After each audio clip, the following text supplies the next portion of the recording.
आज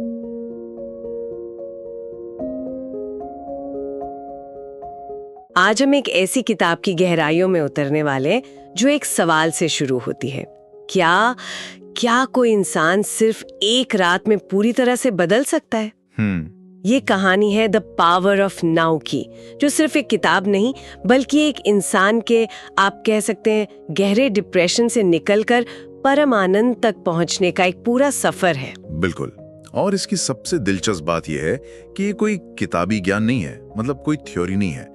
ये लेखक के अपने अनुभव की आग से निकला हुआ सच है। हाँ, एक ऐसा अनुभव जो उनकी जिंदगी के सबसे अंधेरे, सबसे मुश्किल दौर में हुआ था। जब उन्हें लगा कि अब कुछ बचा ही नहीं है। हाँ, जब लगा कि अब जीने का कोई मतलब ही नहीं बचा। तो आज की हमारी पड़ताल इसी नाच के रात की कहानी से शुरू होगी। हम ये समझने की कोशिश करेंगे कि कैसे कोई इंसान लगातार चिंता और गहरे दुख की खाई से निकलकर एक ऐसी अवस्था में पहुंच सकता है जिसे वो एनलाइटनमेंट कहते हैं। ये सफर थोड़ा गहरा है लेकिन बहुत दिलचस्प होने वाला है। चलिए शुरू करते हैं। तो कहानी शुरू होती है एकहार्ट टॉले से। 29 साल की उम्र तक उनकी जिंदगी, जैसा वो बताते हैं, लगभग नर्क जैसी थी।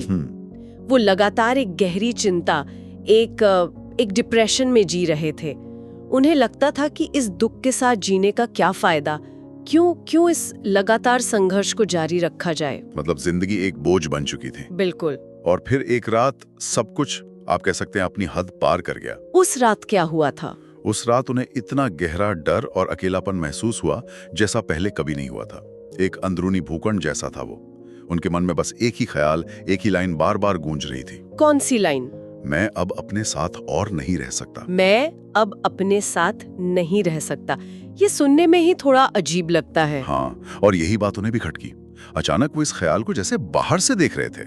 उन्हें सोचा, एक मिनट, अगर मैं अपने साथ नहीं रह सकता तो इसका मतलब है कि यहाँ एक नहीं, दो हैं। अच्छा। एक है मैं और दूसरा है वो स्वयं जिसके साथ रहा नहीं जा रहा। तो शायद उनमें से एक ही असली है। एग्जैक्टली। और ये एक कमाल का पल था। जैसे ही ये एहसास हुआ, उनका दिमाग बस बंद हो गया। बंद हो गया मतलब पूरी तरह से शांत। कोई अगला विचार नहीं आया।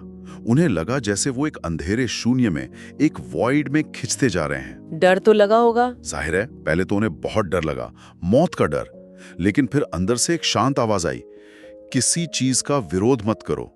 और उन्होंने हिम्मत करके खुद को उस शून्य में गिरने दिया। और फिर अगली सुबह क्या हुआ? अगली सुबह जब उनकी आंख खुली तो दुनिया वही थी, लेकिन सब कुछ बदल चुका था। कैसे? वो अपने बिस्तर पर लेटे थे और बाहर एक चिड़िया चहक रही थी। उन्हें वो आवाज इतनी खूबसूरत लगी जैसे वो दुनिया की सबसे कीमती चीज सुन रहे हों। कमरे में सुबह की जो हल्की रोशनी आ रही थी वो उन्हें प्यार जैसी महसूस हुई। वाह। हर चीज, पत्ता, धूल का कण, सब कुछ ताजा, नया और जिंदा लग रहा था। वो महीनों तक एक गहरी शांति और आनंद की स्थिति में रहे। तो इस किताब के मुताबिक यही वो अनुभव था जिसे एनलाइटनमेंट या आत्मज्ञान कहते हैं। हाँ, और ये हुआ क्यों? क्योंकि उस रात उनका अपनी उस दुखी, डरी हुई पहचान से नाता पूरी तरह टूट गया था। वो पहचान जिसे हमारे मन ने बनाया था। बिल्कुल। हमारी यादों, हमारी कहानियों से बनी वो झूठी पहचान जैसे मर गई। और जो पीछे बचा वो था उनका असली स्वरूप, उनका होना, या जिसे किताब में बीइंग कहा गया है। वो शुद्ध चेतना जो विचारों के पर्दे के पीछे हमेशा मौजूद रहती है। ये सुनना भी अविश्वसनीय लगता है। मतलब एक ख्याल से किसी की पूरी दुनिया बदल जाए। तो फिर सवाल ये उठता है कि अगर ये शांति, ये आनंद हम सबके अंदर पहले से मौजूद है तो हम उसे महसूस क्यों नहीं कर पाते? हम क्यों फंसे हुए हैं? इसका जवाब किताब एक बहुत ही बढ़िया कहानी से देती है। अच्छा। एक भिखारी था जो 30 साल से ज्यादा एक पुराने लोहे के बक्से पर बैठकर भीख मांगता था। एक दिन एक अजनबी वहां से गुजरा। भिखारी ने उससे कुछ पैसे मांगे। अजनबी ने कहा, मेरे पास तुम्हें देने के लिए कुछ नहीं है, लेकिन तुम जिस बक्से पर बैठे हो उसमें क्या है? भिखारी ने कहा, कुछ नहीं, ये तो बस एक खाली बक्सा है, मैं हमेशा से इसी पर बैठता आया हूँ। उसे लगा होगा ये क्या पूछ रहा है। हाँ, लेकिन अजनबी ने जोर दिया, एक बार खोल कर तो देखो।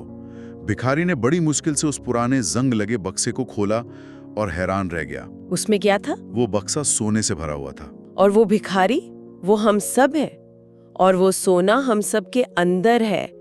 वो है बीइंग या होने का आनंद। बिल्कुल। हम उसे इसलिए नहीं ढूंढ रहे क्योंकि हम बाहर देख रहे हैं, जबकि खजाना हमारे अंदर ही है। एग्जैक्टली। और हम उसे इसलिए महसूस नहीं कर पाते क्योंकि हम अपने मन के साथ, अपनी सोच के साथ पूरी तरह से जुड़ गए हैं, आइडेंटिफाई हो गए हैं। मतलब हम खुद को अपनी सोच ही मान लेते हैं। हाँ, किताब एक बहुत बड़ी बात कहती है। लगातार बिना रुके सोचना एक बीमारी है, एक लत है। एक बीमारी? लेकिन हाँ, हम ये नहीं समझते कि हम सोचते नहीं हैं, बल्कि सोच हम पर हावी हो जाती है। हमारे दिमाग में एक आवाज है जो लगातार बोलती रहती है, जज करती है, शिकायत करती है, चिंता करती है। लेकिन क्या लगातार सोचना वाकई एक बीमारी है? हमारा दिमाग तो बना ही सोचने और प्रॉब्लम सॉल्व करने के लिए है। इसी ने तो हमें इतनी तरक्की दी है। बहुत अच्छा सवाल है। और किताब ये नहीं कहती कि सोचना बुरा है। सोचना एक बेहतरीन टूल है, एक औजार है। तो फिर प्रॉब्लम क्या है? प्रॉब्लम तब होती है जब वो औजार हमारे हाथ से छूटता ही नहीं। सोचिए, आपके पास एक हथौड़ा है। जब कील ठोकनी हो, वो बहुत काम का है, लेकिन अगर आप उसे नीचे रख ही ना पाएं और वो 24 घंटे आपके हाथ में रहे तो वो एक बोझ बन जाएगा। बस हमारे मन भी ऐसा ही है। वो समस्याएं सुलझाने के लिए बना है, लेकिन जब कोई समस्या नहीं होती तो वो समस्याएं बनाने लगता है ताकि वो चलता रहे। सही बात है। वो या तो अतीत में जीता है अपनी पहचान के लिए, या भविष्य की चिंता करता है अपनी सुरक्षा के लिए। वो अभी में, इस पल में टिकता ही नहीं। हाँ, ये बात तो सही है। जैसे हम अपने मन को बंद करने का ऑफ बटन खो चुके हैं, तो फिर इसका हल क्या है? इस लगातार चलती हुई आवाज को शांत कैसे करें? हल बहुत सीधा साधा है, लेकिन आसान नहीं है। बताइए। किताब कहती है, विचारक को देखो। Watch the thinker. विचारक को देखो।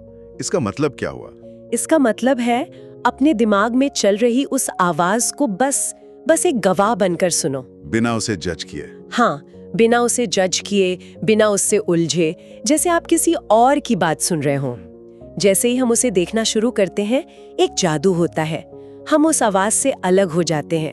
एक ऊंची चेतना, एक गहरी मौजूदगी जागृत होती है। और फिर? और धीरे धीरे विचारों के बीच में गैप, एक खाली जगह बनने लगती है। इसी को नो माइंड की स्थिति कहते हैं।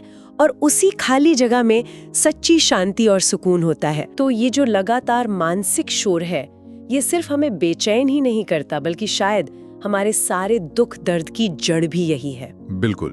किताब कहती है कि हमारी पीड़ा की असली जड़ समय है। समय? घड़ी वाला समय? नहीं, घड़ी वाला समय नहीं, मनोवैज्ञानिक समय, यानी हमारे मन में चलने वाला अतीत और भविष्य। अच्छा। आप सोच कर देखिए, ज्यादातर नकारात्मकता कहाँ से आती है? भविष्य की चिंता और डर से। और अपराध बोध, पछतावा, कड़वाहट जैसी भावनाएं कहाँ से आती हैं? अतीत में जीने से। सही कहा। जब हम वर्तमान पल को, अभी को पूरी तरह से स्वीकार नहीं करते तो दर्द पैदा होता है। हम या तो चाहते हैं कि काश अतीत अलग होता, या डरते हैं कि भविष्य में कुछ बुरा ना हो जाए। और इसी से जुड़ा किताब में एक और बड़ा गहरा कॉन्सेप्ट है, पेन बॉडी का। ये सुनने में थोड़ा अजीब लगता है, ये है क्या? हाँ, ये एक बहुत ही पावरफुल कॉन्सेप्ट है। पेन बॉडी हमारे अंदर इकट्ठा हुए पुराने इमोशनल दर्द का एक एनर्जी फील्ड है। Energy field? हाँ। बचपन से लेकर आज तक हमें जितनी भी चोटें लगी हैं, जो गुस्सा हम पी गए, जो दुख हमने दबा दिया, वो सब ऊर्जा कहीं जाती नहीं। वो हमारे अंदर इकट्ठा होकर एक अदृश्य जीव की तरह बन जाती है। एक इमोशनल पैरासाइट की तरह। बिल्कुल सही शब्द है, एक इमोशनल पैरासाइट जो हमारे अंदर रहता है। ज्यादातर समय ये सोया रहता है, लेकिन जब कोई चीज इसे ट्रिगर करती है तो ये जाग जाता है। ये बात जानी पहचानी लग रही है, जैसे कभी ट्रैफिक में कोई बेवजह हॉर्न बजा दे और अंदर से एकदम ऐसा गुस्सा भड़क उठता है जो उस छोटी सी बात के हिसाब से बहुत ज्यादा होता है। बिल्कुल। क्या वो पेन बॉडी का काम है? आपने बिल्कुल सही पकड़ा था। वही है पेन बॉडी का जागना। जब ये एक्टिव होता है तो ये हम पर हावी हो जाता है। हमारी सोच नेगेटिव हो जाती है। हम झगड़ा करने के बहाने ढूंढने लगते हैं। क्यों? क्योंकि दर्द को सिर्फ दर्द ही खाना पसंद है। वो और ज्यादा दर्द पैदा करने वाली स्थितियां बनाता है ताकि वो जिंदा रह सके।